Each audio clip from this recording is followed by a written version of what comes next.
Hi friends, আগের ভিডিওটা দেখার জন্য তোমাদের অনেক অনেক ধন্যবাদ।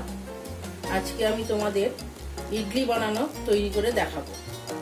তার জন্য আমি নিয়েছি 2 কাপ চাল, এই 2 বাটি চাল নিয়েছি, আর 1 বাটি ডাল।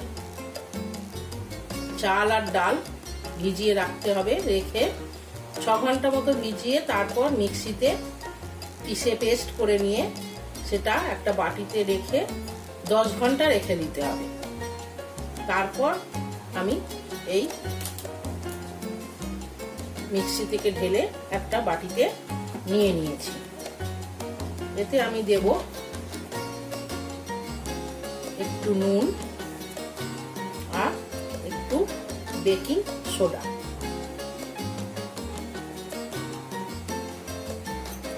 এবারে এটাকে ভালো করে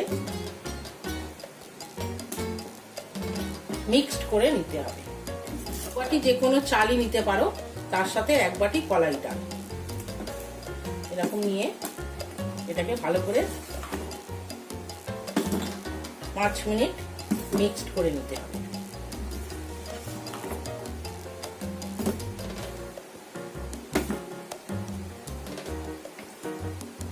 ব্যাটারটা ঠিক এরকম ঘন হবে। এবার ইডলি মেকারে আমি এই ট্রেগুলোতে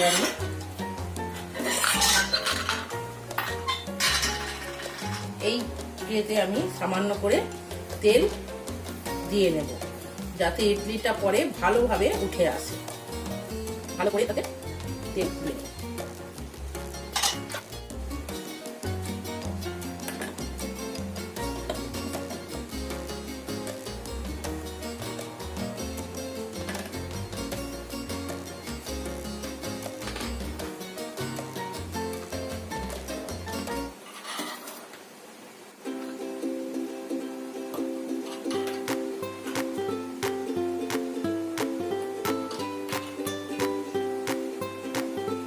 মেকারের ভিতরে অল্প জল দিয়ে দিলাম।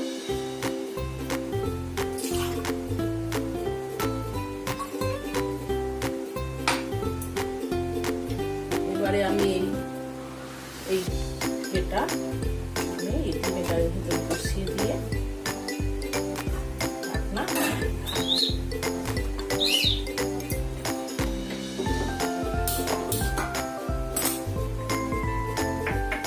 এইভাবে 10 থেকে 15 মিনিট মতো আমি এটাকে স্টিমে দিয়ে রাখবো।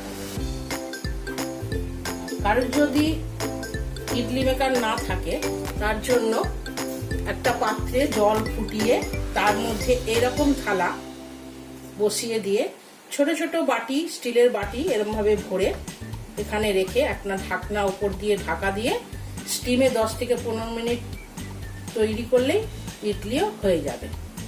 যদি ইডলি মেকার না থাকে, তার জন্য এই থালায় করতে পারো তোমরা।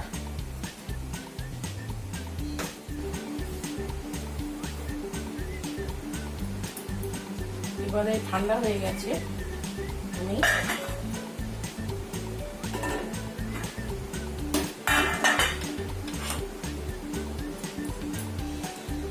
এইভাবে ছুরির সাইড দিয়ে ইডলিগুলো আমি তুলে নেব।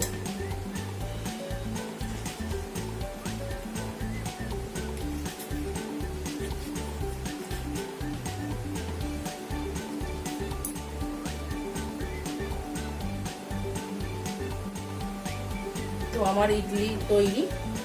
আজকে পরের খুব তাড়াতাড়ি আমি তোমাদের সম্বর ডাল আর চাটনি করা রেসিপিও দিয়ে দেবো, তৈরি করে দেখিয়ে দেবো। তোমরা অবশ্যই, যদি তোমাদের ভালো লাগে, লাইক করবে, শেয়ার করবে এবং সাবস্ক্রাইব করবে।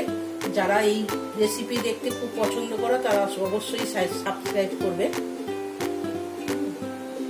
খুব ভালো থাকো, সুস্থ থাকো এবং দীপাবলি খুব ভালোভাবে তোমরা কাটাও। এই ভিডিওটা দেখার জন্য তোমাদের অসংখ্য ধন্যবাদ।